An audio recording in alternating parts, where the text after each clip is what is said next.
I'm Andrea, 24 female. I live in a small, quiet apartment that smells faintly of old paper and linen tape, a comforting scent from my line of work. As an archival conservator, my job is to preserve history, to piece together the stories of the past from fragile documents and forgotten artifacts. For years, I found more comfort in the silent histories of strangers than I ever did in my own family's loud, demanding present. My family built their world on wealth and reputation, and they had a very specific blueprint for my life, one that I had just shattered by choosing passion over prestige, leading to a graduation day that became a declaration of war. Before this story unfolds, I'd love to connect with you. Please let me know in the comments where you're watching from and what time it is in your corner of the world. It's amazing to see how far these stories can travel. Growing up in the Thorne family was like living in a museum where you were one of the exhibits. Every aspect of our lives was curated for public consumption. Our home, a sprawling modern mansion with more glass than wall, felt less like a place to live and more like a stage. My father, Marcus Thorne, was a titan of real estate development. He didn't just build buildings, he erected monuments to his own success, each one colder and more imposing than the last. He saw the world in terms of assets and liabilities, and that extended to his children. My mother, Isabel, was the chief curator of our family's image. She owned a prestigious art gallery downtown that specialized in avant-garde pieces that sold for astronomical sums. Her life was a series of charity galas, exclusive viewings, and maintaining a flawless facade. Everything had to be perfect, from the abstract sculptures in our foyer to the grades on our report cards. Then there was my brother, Julian. 4 years older than me, Julian was the masterpiece of their collection. He was brilliant, ambitious, and most importantly, obedient. He followed the path they'd laid out for him without a single misstep. Top-tier preparatory school, an Ivy League undergraduate degree, and now, a promising career as a corporate lawyer at a firm that handled many of my father's biggest deals. He was a reflection of their values, a walking, talking testament to the Thorne legacy of success. He was everything I wasn't. I was the anomaly, the painting that didn't quite match the decor. From a young age, I was quiet and introspective. While Julian was winning debate tournaments, I was tucked away in the library, lost in books about ancient civilizations and forgotten histories.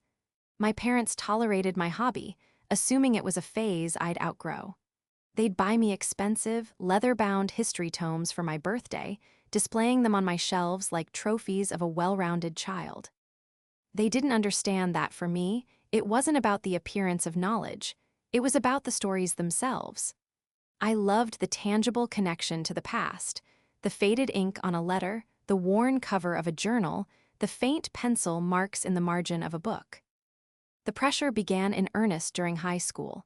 My father would sit me down in his sterile, white office, the city skyline glittering behind him, and talk about return on investment. My education, he explained, was an investment, and he expected a significant return. That return was meant to be a degree in finance, economics, or law. Andrea, he'd say, his voice calm but unyielding, the world is built on money and power. History is a nice little story, but it doesn't pay the bills. It doesn't build empires. My mother would take a softer, more manipulative approach. "Darling," she'd sigh, adjusting a silk cushion on the sofa, "we want you to be secure. A degree from a good business school, a respectable marriage, that's security. What will you do with a history degree? Work in a dusty museum for a pittance? It's just not elegant." My brother Julian was their echo. "Just play the game, Andy," he told me once after I'd had another fight with our parents about my future. "Go to business school. You can read your history books on the weekend. It's not that hard." He couldn't grasp that it wasn't a game to me. It was my life. The thought of spending my days in a corporate high-rise, poring over spreadsheets and stock portfolios, felt like a slow, soul-crushing death. When it came time to apply for college, the battle lines were drawn. They had a list of approved universities and approved majors. I applied to all of them, just to keep the peace. But I also sent out one secret application to a university with a world-renowned program in historical preservation and archival studies. It was my one act of rebellion, a desperate bid for a life that felt like my own. When the acceptance letter arrived, I felt a surge of terror and elation. I'd been given a lifeline, but I knew grabbing it would mean weathering the storm of my family's disapproval. The confrontatio. N was even worse than I had imagined. My father's face went rigid with fury. He called my choice a slap in the face and a willful act of professional suicide. My mother cried, not out of sadness for me, but out of fear for what her friends would think. "What will I tell them?" she wailed. "That my daughter is going to learn how to handle old paper?" They gave me an ultimatum: choose one of their approved paths or they would cut me off financially. For the first time in my life, I chose myself. I told them I was going anyway. I think they were genuinely shocked. They were so used to their well-being law that my defiance was incomprehensible to them. My only supporter was my great-aunt Genevieve. She was my grandmother's sister, a retired history professor who lived a few hours away. She was the black sheep of her generation, a woman who had chosen academia over a wealthy marriage. She sent me a check for my first semester's tuition with a note that read, "Provenance is everything, go find yours." Her words became my mantra. I took out loans, worked 2 part-time jobs, and lived in a tiny dorm room. It was hard, but it was mine. For 4 years, I immersed myself in my studies. I learned how to restore water-damaged manuscripts, how to identify different types of paper and ink, and how to piece together the narrative of a life from a box of discarded letters. I was good at it. More than good, I was passionate. The silence and focus of the conservation lab was a balm to my soul after the constant noise of my family's expectations. My relationship with my parents during those years was frosty at best. They would call on holidays, the conversation stilted and brief. They never once asked about my classes or my work. They asked if I'd come to my senses yet and offered to make a few calls to get me into a postgraduate business program. Each time, I politely declined. My brother, Julian, would occasionally send me a text, usually a picture of his latest luxury purchase, a new car, a designer watch, with a caption like, "This is what a real degree gets you." It was his way of reminding me of the world I had left behind, the gilded cage I had escaped. As graduation approached, I felt a flicker of hope. I was graduating with top honors. I had already secured a prestigious fellowship at the National Archives. I had proven that my choice was not a whim or a failure. I thought, foolishly, that my success might finally earn their respect. I sent them an invitation to the ceremony. A week later, my mother called. "We'll be there," she said, her voice dripping with the kind of theatrical reluctance she usually reserved for attending a fundraiser for a cause she found distasteful. "Your father is clearing his schedule. We have to maintain appearances, after all." The words stung, but I ignored them. I told myself that once they saw me walk across that stage, once they heard my name called with distinction, they would understand. They would finally be proud. I couldn't have been more wrong. The morning of my graduation was overcast and humid, the sky the color of old parchment. It felt fitting. I stood in my small apartment, holding my cap and gown, the cheap polyester fabric feeling foreign in my hands. I'd spent the last 4 years surrounded by delicate historical textiles, and now I was about to wear this mass-produced uniform. A knot of anxiety tightened in my stomach. My family was coming. They were driving up for the ceremony, and for the first time in 4 years, we would be together in a setting that was entirely of my own making. My great-aunt Genevieve had arrived the night before. Her presence was a steadying force. At 80 years old, she was as sharp and vibrant as ever, her eyes sparkling with an intellectual curiosity that had never faded. She helped me adjust my gown, her movements slow but precise. "Look at you, Andrea," she said, her voice filled with genuine warmth. "A master of your craft, you did it." I tried to smile, but it felt weak. "They're coming," I said quietly. Genevieve patted my hand. "Let them come. Today is about you, my dear, not them. Don't let them cast their shadow over your achievement." I tried to hold on to her words as I walked to the university auditorium. I found my place among the sea of other black-gowned students, the air buzzing with excitement and nervous energy. I scanned the audience, and it didn't take long to spot them. My father, Marcus, stood out in his impeccably tailored suit, looking more like he was attending a hostile corporate takeover than his daughter's graduation. My mother, Isabel, was beside him, wearing a chic, minimalist dress that probably cost more than my entire semester's rent. She had a strained smile plastered on her face, the kind she used when judging a modern art installation she secretly despised. And Julian, my perfect brother, was there, looking bored and tapping away on his phone. They were a perfect little island of disapproval. In a sea of proud families. The ceremony began. Names were called, degrees were conferred, and polite applause echoed through the hall. When my name was announced, along with the distinction of summa cum laude, I felt a surge of pride. I walked across the stage, shook the dean's hand, and accepted the diploma that represented 4 years of sacrifice and hard work.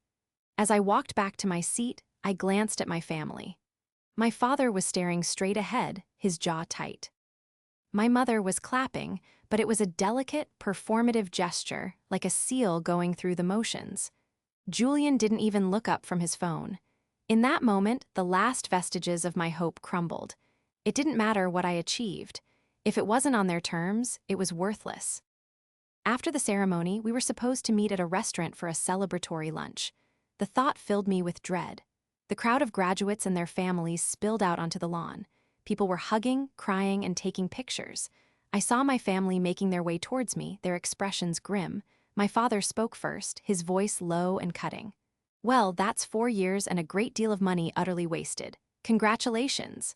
My mother forced another smile. "Andrea, darling, the ceremony was very long. Can we get this lunch over with? I have a splitting headache." Julian finally pocketed his phone. "Seriously, Andy, archival conservation? It sounds like a made-up job. Are you going to be dusting off old books for the rest of your life?" The lunch was excruciating. We sat at a table in a bright, cheerful restaurant that felt completely at odds with the oppressive atmosphere my family had created. They didn't ask me a single question about my future, my fellowship, or my plans. Instead, my father lectured me about the current state of the stock market and how Julian had just closed a major deal for his firm. My mother lamented the appalling fashion choices of the other parents at the ceremony. They spoke as if I wasn't there, or rather, as if I was a disobedient child who needed to be reminded of what a successful life looked like. The breaking point came when the waiter brought our food. My father took a bite of his steak, chewed thoughtfully, and then looked at me. "You know," he began, dabbing his mouth with a napkin, "I was speaking with Bob Henderson last week. His daughter just graduated from Wharton. She has a 6-figure starting salary at Goldman Sachs. That's a real accomplishment. That's something to be proud of." My mother chimed in. "Oh yes, the Hendersons, such a lovely family. Their daughter is so driven." "It's a shame, Andrea. You're just as smart. You could have had all that." Something inside me snapped. I had endured their condescension, their dismissiveness, their utter lack of support for 4 years. But to have them sit here, on the one day that was supposed to be mine, and throw another person's success in my face was more than I could bear. I put my fork down. My hands were shaking. "You think my degree is an embarrassment, don't you?" I asked, my voice barely a whisper. My father didn't flinch. "Embarrassment is a strong word," he said coolly. "Let's call it a profound disappointment, a squandering of potential." Julian smirked. "Come on, Andy, be realistic. You're basically a professional librarian. It's not exactly something to brag about at the country club." My mother sighed dramatically. "We just wanted more for you, darling. Is that so wrong?" The venom in their words was coated in a syrupy layer of feigned concern. They weren't just disappointed, they were ashamed. I was a stain on their perfect family portrait. I stood up from the table, my chair scraping loudly against the floor. Every eye in the restaurant turned to us. "I'm done," I said, my voice trembling with a mixture of anger and hurt. "I'm done trying to win your approval. I'm done being your disappointment." My father's eyes narrowed. "Don't cause a scene, Andrea." "A scene?" I laughed, a bitter, humorless sound. "You're worried about a scene? You've spent my entire life building a stage and directing the play, and for once I'm not following your script." I looked at each of them, at the cold, calculating eyes of my father, the brittle smile of my mother, and the smug indifference of my brother. "Enjoy your lunch," I said. "Consider it a celebration of my permanent departure from your lives." I turned and walked out of the restaurant, leaving them sitting in stunned silence. I didn't look back. I got in a cab with Aunt Genevieve, who had been watching the whole disaster unfold with a sad, knowing look in her eyes, and went back to her hotel. The sense of freedom was dizzying, but underneath it was a profound, aching grief for the family I wished I had, the family I would never have. The days following my graduation were a blur of packing boxes and quiet reflection. My fellowship in the nation's capital was starting in a few weeks, and the task of moving was a welcome distraction. My great-aunt Genevieve stayed with me for a week, a calming presence amidst the chaos. We didn't talk much about what happened at the restaurant. We didn't need to, she understood. One evening, as we were sorting through old textbooks, she turned to me. "Your mother and father, they weren't always like this," she said softly. "Success, or rather Marcus's definition of it, changed them. It calcified them." I must have looked skeptical because she continued. "Your grandfather, Marcus's father, was a carpenter, Andrea, a very skilled one. He built things with his hands. He wasn't wealthy, but he was proud. Marcus was so determined to be everything his father wasn't, rich, powerful, white-collar, that I think he forgot the value of what his father was. It was a piece of family history I'd never heard. My father never, ever spoke of his own father, who had passed away before I was born. In the Thorne family narrative, our history began with Marcus and his first big real estate deal. Anything before that was simply erased. After Genevieve left, I had one final task before my move, clearing out the few belongings I still had at my parents' house. I dreaded it, but I knew I couldn't leave any part of myself in that sterile, joyless place. I called my mother and informed her, in a clipped, businesslike tone, that I would be coming by on Saturday morning to pack my things. She agreed with a sigh, as if I were a plumber coming to fix a leak. When I arrived, the house was silent. A note on the kitchen counter from my mother said they had gone to the club for brunch and that I should be gone by the time they returned. The dismissal was so complete it was almost comical. I walked up to my old bedroom, a space that felt like it belonged to a stranger. It was neat and tidy, stripped of any personality, just as my mother liked it. I quickly packed my remaining clothes and books. My last stop was the attic. It was the one place in the house that was untouched by my mother's constant redecorating. It was dusty and cluttered, filled with discarded furniture and holiday decorations. Tucked away in a far corner, under a canvas drop cloth, were a few boxes labeled with my father's name in his mother's handwriting. I had been told these were just his old college textbooks and papers. Curiosity got the better of me. I was an archivist, after all. Uncovering forgotten things was my specialty. I lifted the lid off the top box. It was indeed full of old economics textbooks. But underneath them there was something else. A smaller, wooden box about the size of a shoebox with no label. It was made of a dark, rich wood with intricate dovetailed joints at the corners. It was beautifully crafted. I ran my fingers over the smooth surface. It was the kind of thing a carpenter might make. I pried open the lid. The inside was lined with faded blue felt. It wasn't filled with papers. It was filled with objects. There was a set of worn, well-used drafting tools, a compass, a ruler, a protractor. There were several small, exquisitely carved wooden figures, a bird, a dog, a miniature house. And at the bottom, there was a stack of letters tied with a faded ribbon and a thin, leather-bound journal. My heart started to beat a little faster. This was a side of my father I had never known existed. I opened the journal. The first page read, in a youthful, looping script that was unmistakably my father's, "Marcus Thorne, Architectural Design Portfolio, First Year." I flipped through the pages. They were filled with detailed, hand-drawn sketches of buildings.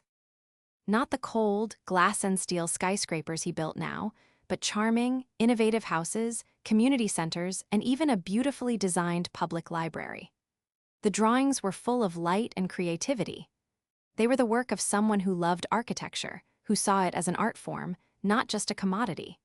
There were notes in the margins about sustainable materials, community spaces, and creating homes with character and soul. I untied the ribbon around the letters. They were from my grandfather, his handwriting strong and clear. I read the first one. "My dearest Marcus," it began. "Your mother and I were so thrilled to see your latest designs. The little library is magnificent. You have a true gift, son. You see the world not just as it is, but as it could be. Never lose that. Another letter offered encouragement after a tough critique. Don't let the professors with their rigid ideas discourage you. Good design comes from the heart, not a textbook. Remember what we talked about, every piece of wood has a story, a character. You just have to listen to it. It's the same with buildings. The letters were filled with love, pride, and unwavering support for my father's artistic passion. My grandfather wasn't just a carpenter, he was my father's biggest champion. I found a letter of acceptance to a prestigious Master of Architecture program, a Prager. And my father had never mentioned. Then I found another letter, dated a few months later, from my father to a friend. My hands trembled as I read it. "I can't do it," he wrote. "I met Isabel's parents last weekend. Her father is a banking executive. All they talked about was money, about security, about their daughter marrying a man who could provide for her in the manner to which she is accustomed. When I told them I wanted to be an architect, they just smiled. A polite, dismissive smile. I saw the look in Isabel's eyes. It was shame. The same shame I see when my own father comes home with sawdust on his clothes. I can't be that man. I can't be a disappointment. I've enrolled in business school. I'm going to be a success. I'm going to give Isabel and my future children a life where no one ever looks at them with that polite, dismissive smile. I'm going to build an empire, even if it's not the one I dreamed of." I sat back on my heels, the letter shaking in my hand. It was all there, the entire story. My father hadn't been born the cold, ruthless man I knew. He had been made. He had made himself that way. He had taken his own dream, his own passion, his own unwanted degree, and locked it away in a box in the attic. He had abandoned his own authenticity for the approval of others, for the very same shallow, materialistic world he now tried to force upon me. And in doing so, he had become the very thing his own father had warned him against. A man who had stopped listening, who had forgotten that a life, like a building, needed a soul. The irony was suffocating. My father called my graduation an embarrassment, a squandering of potential, because he was projecting his own buried grief, his own squandered dreams, onto me. He didn't hate my choice. He hated that I had the courage to make a choice he had been too afraid to make for himself. I carefully packed the wooden box, the journal, and the letters. This was not just a piece of my father's forgotten past. It was an archive, and I, the archivist, knew exactly what to do with it. Washington, D.C. was a world away from the sterile opulence of my parents' home. My new apartment was small, but it was mine, and it quickly filled with books, research materials, and the comforting scent of archival glue. My fellowship at the National Archives was everything I had hoped it would be. I spent my days handling fragile documents, restoring centuries-old maps, and piecing together the quiet, often overlooked stories of the past. For the first time, my life felt completely aligned with my values. I was doing work that I loved, work that had meaning and purpose. But in the evenings, after the archives had closed and the city had grown quiet, my thoughts would return to the wooden box that now sat on my bookshelf. It was a tangible piece of a puzzle I was still trying to solve. The letters and the journal had given me the what, but I needed the why and the how. I needed to understand the full scope of the choice my father had made, the empire he had built on the grave of his own dreams. My investigation began where all my projects did, with the primary sources. I used the archive's databases to look up my grandfather, Henry Thorne. There wasn't much, a few census records, a property deed for a small house and a workshop. He was listed as a master carpenter and custom woodworker. Then, I started digging into my father's early life. I found his university records. He had indeed been enrolled in the architecture program for 2 full years, and his grades were outstanding. Then, an abrupt transfer to the business school. The paper trail confirmed the story in the letter.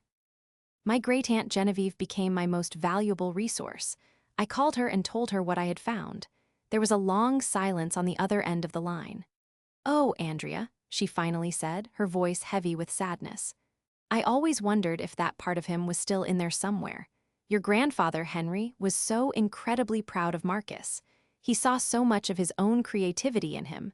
When Marcus switched to business, it broke Henry's heart. Not because of the money, he never cared about that, but because he knew Marcus was choosing fear over passion. And he knew it was about Isabel. Genevieve filled in the gaps. My mother's family, the Ashworths, were old money. They were polite, cultured, and utterly ruthless when it came to social standing. They saw Marcus, the brilliant son of a tradesman, as a project. They saw his potential for earning, but they found his artistic ambitions quaint and unsuitable. They didn't just want him to be successful, Genevieve explained. They wanted him to be their kind of successful. And Isabel, bless her, was too young and too eager to please her parents to stand up for the man she claimed to love. The next phase of my investigation was more modern. I started researching Thorne Development, my father's company. I read every article, every FINA. Ensile report, every interview he had ever given. The narrative was always the same. Marcus Thorne, the self-made real estate mogul, the man with the Midas touch who turned steel and glass into gold. He often spoke of his unwavering vision and pragmatic approach to building. In one interview, he was asked if he had ever considered another career. "Never," he said, with a dismissive laugh. "I was born to be a builder of wealth. Anything else is a distraction." The lie was so bold, so complete, that it made my stomach churn. I dug deeper, looking into the history of his projects. I noticed a pattern. Many of his early developments were built on land that had previously been occupied by older, often historically significant buildings. Thorne Development was notorious for its aggressive tactics in buying out small property owners and petitioning city councils to demolish buildings that were in the path of their new, soulless towers. They had a reputation for steamrolling preservation efforts, arguing that progress and profit were more important than sentimentality. Then I found it. It was an old, digitized newspaper article from almost 30 years ago. The headline read, "Community Rallies to Save the Strand Theater." The Strand was a beautiful, old Art Deco movie palace that had fallen into disrepair. A local preservation society was trying to get it designated as a historic landmark, raising money to restore it and turn it into a community arts center. The article detailed their efforts and their primary opposition: a young, ambitious developer named Marcus Thorne, who wanted to tear it down to build a luxury condominium. The article quoted the head of the Preservation Society, a woman named Eleanor Vance, who spoke passionately about the theater's architectural and cultural importance. "This building has a soul," she said. "It has a story. To destroy it for another glass box would be a travesty." Then there was a quote from my father. "A building is an asset," he said. "Its value is determined by the revenue it can generate. Sentimentality is a poor foundation for a city's future." He won, of course. The Strand Theater was demolished. The luxury condo that stands there today is one of the cornerstones of his empire. But the most damning piece of evidence was something I found almost by accident. I was cross-referencing my grandfather's workshop address with city planning records. And there it was. My grandfather, Henry Thorne, had been one of the most vocal members of the committee to save the Strand Theater. He was a skilled woodworker who had volunteered his time and expertise to the restoration project. He had fought, alongside his community, to save that beautiful old building. And his own son, Marcus, was the man who tore it down. The betrayal was so profound, so absolute, that I had to sit down. My father hadn't just abandoned his own dream. He had actively worked to destroy the very values his own father held dear. He hadn't just chosen a different path. He had bulldozed his father's path to make way for his own. This wasn't just about a career choice anymore. This was about a fundamental rejection of his own history, his own provenance. I looked at the beautiful, hand-drawn designs in my father's old journal. I saw the love and care in my grandfather's letters, and I saw the cold, calculated cruelty in that newspaper clipping. The story was now complete. The archive was fully assembled. All that was left was to decide how to present it to the world, and I knew just the occasion. My mother had been sending me emails, unanswered, of course, about the upcoming Thorne Family Legacy Gala, a lavish event celebrating 30 years of Thorne Development.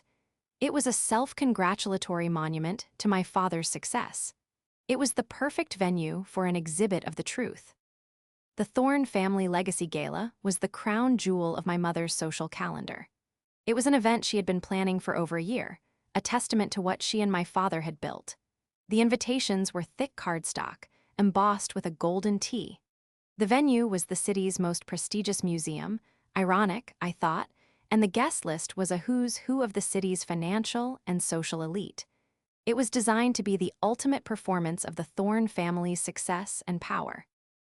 And I was going to be the uninvited curator of a special exhibition.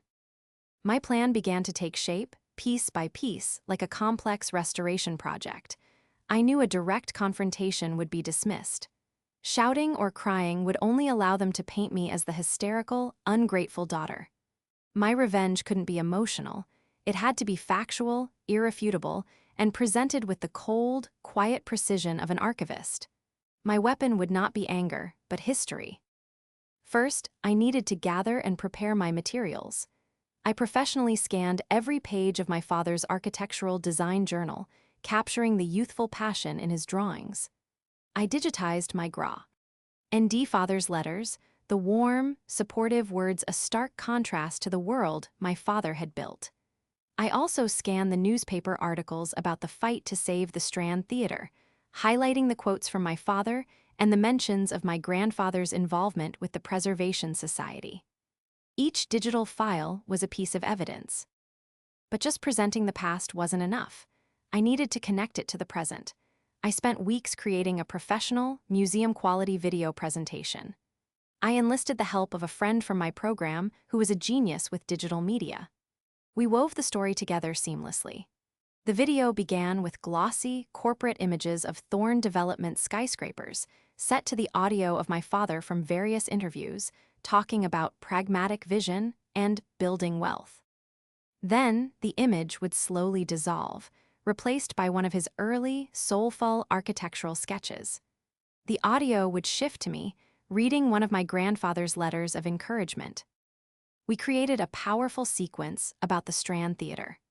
We found old photos of the beautiful Art Deco building and contrasted them with images of the generic luxury condo that replaced it. We overlaid my grandfather's name from the Preservation Committee roster with my father's cold, dismissive quote from the newspaper article. The narrative was devastatingly clear without a single word of accusation from me. I was simply presenting the primary source documents, allowing the truth to speak for itself. The video, which I titled The Foundation of a Legacy, was about 10 minutes long, the perfect length to capture and hold an audience's attention. The next step was logistics. How could I ensure this video would be seen by everyone at the gala? Hacking into the museum's AV system was too risky and theatrical. I needed a more elegant solution. My great-aunt Genevieve, ever my co-conspirator, provided the key. Isabel is obsessed with appearances, she reminded me. Especially digital ones. She's hired a videographer to create a tribute video to Marcus to be shown at the climax of the evening. Full of fawning testimonials from his business partners. A slow smile spread across my face. It was perfect. All I needed to do was swap my video for theirs. Through an old university acquaintance who worked in event planning, I managed to get the name of the production company my mother had hired. It was a small, boutique firm. I did my research and discovered one of their junior video editors was a recent graduate from my own university's arts program, struggling to pay off his student loans. I reached out to him, not with a bribe, but with a story. I explained that my mother's company had supplied the wrong file for the tribute video and that I had the correct one. I told him it was a surprise for my father, a more personal edit that I had put together. To make it plausible, I paid for a rush editing fee to compensate him for the last-minute change, framing it as a desperate daughter trying to do something special for her father. He was more than happy to oblige, swapping the file on the master drive that would be used at the event. He sent me a confirmation email. New file, Thorne Legacy Final, is loaded and ready for the show. The final piece of my plan was my own attendance. I knew I couldn't just walk in. I called my brother, Julian. It was the first time I had spoken to him since graduation. His tone was wary, suspicious. I played the part of the repentant daughter. I told him I had been thinking a lot about what they had said, that maybe I had overreacted. I told him I was proud of what our father had built and that I wanted to be there to support them. "I don't have a ticket," I said, my voice full of fake humility. "But I would really love to come, to just be in the back and show my respect." Julian, ever arrogant and believing he had won, took the bait. "Fine, Andy," he said with a sigh. "I'll leave your name at the door, but try not to wear anything too. Bohemian, you'll embarrass Mom." The night of the gala, I stood in front of my mirror. I wasn't wearing a bohemian dress. I was wearing a simple, elegant, dark blue gown. I looked professional, composed. I was not there as a rebellious child. I was there as an archivist, a presenter of history. I held a small tablet in my clutch, a backup copy of the video, just in case. As I took a cab to the museum, my heart wasn't pounding with anger or fear. It was steady. I felt the quiet, focused calm of a conservator beginning a delicate and important task: the restoration of the truth. The museum was ablaze with light. Valets in crisp uniforms hurried to open doors of luxury cars, and guests in designer gowns and tuxedos streamed up the marble steps. The main hall, where the gala was being held, was dominated by a colossal dinosaur skeleton, a creature of a bygone era, which seemed fitting. Tables draped in white linen were scattered throughout the space, and string quartet played softly in the corner. Enormous banners bearing the Thorn Development logo hung from the ceiling. It was the pinnacle of my parents' curated world. I gave my name at the door, and as Julian had promised, I was on the list. I slipped inside, keeping to the periphery of the room, an observer in a world I no longer belonged to. I saw my mother, Isabel, gliding through the crowd, a vision in shimmering silver, her smile bright and brittle. My father, Marcus, stood in the center of a circle of powerful-looking men, accepting their congratulations with a practiced, regal air. Julian was nearby, laughing a little too loudly at a joke one of his father's partners had told.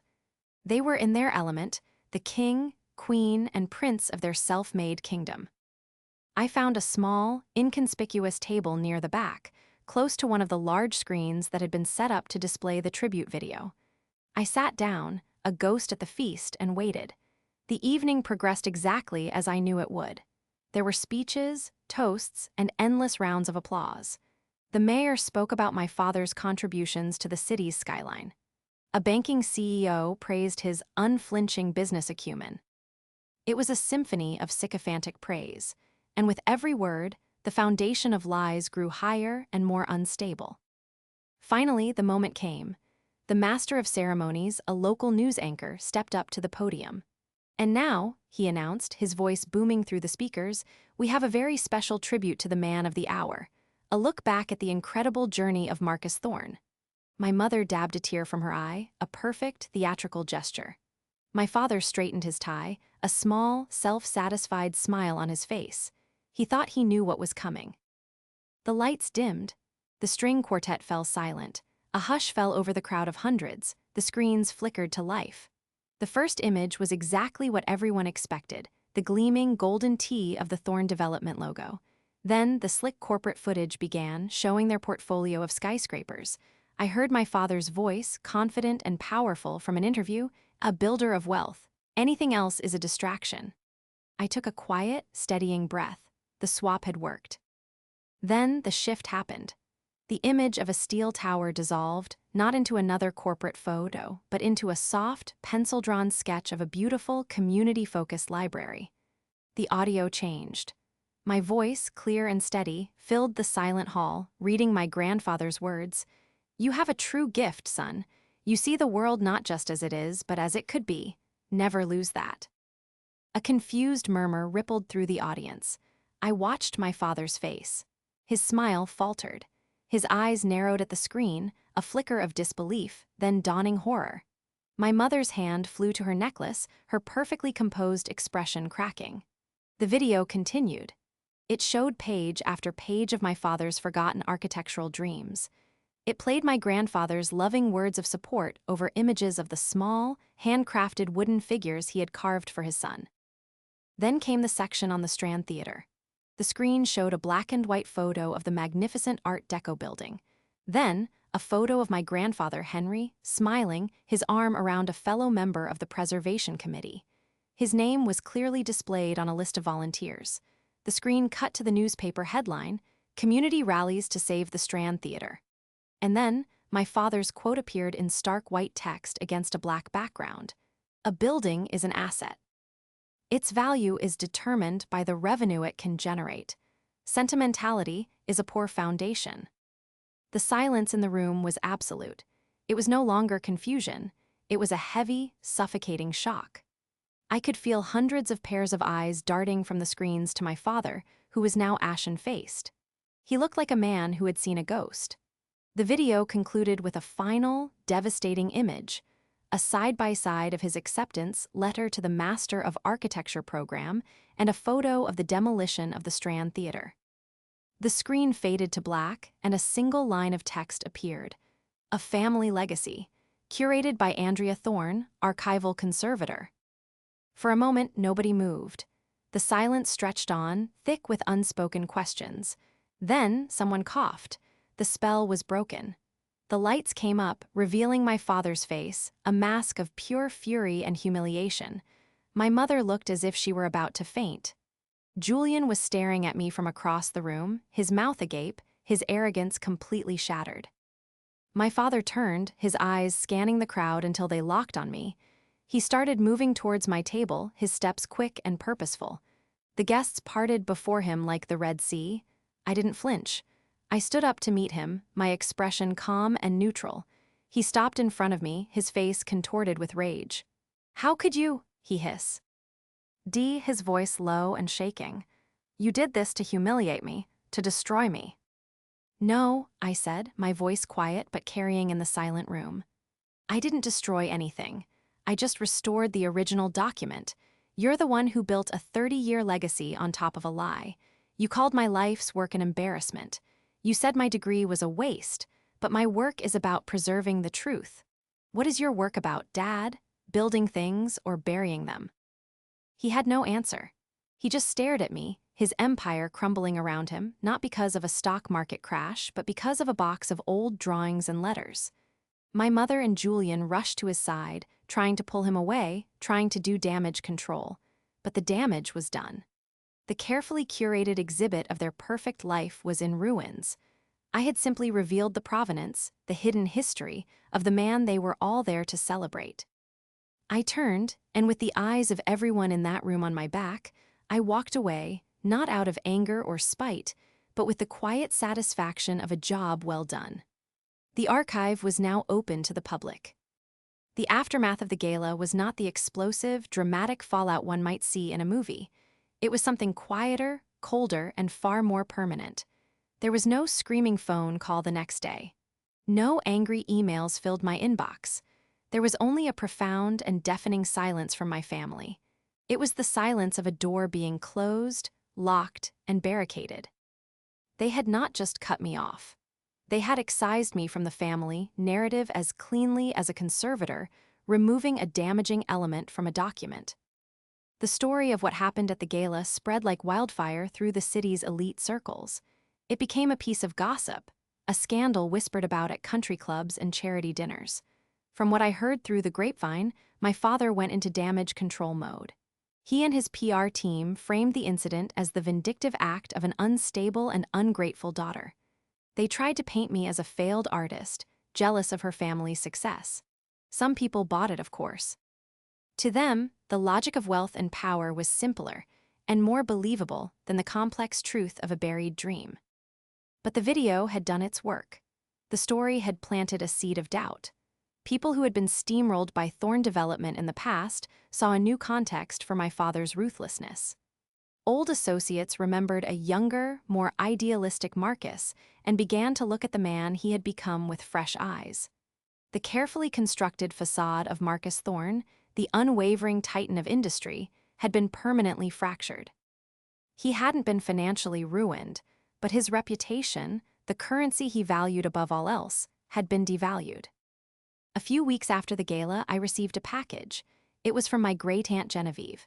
Inside was a small, framed photo of my grandfather Henry standing in his workshop, smiling with sawdust on his apron.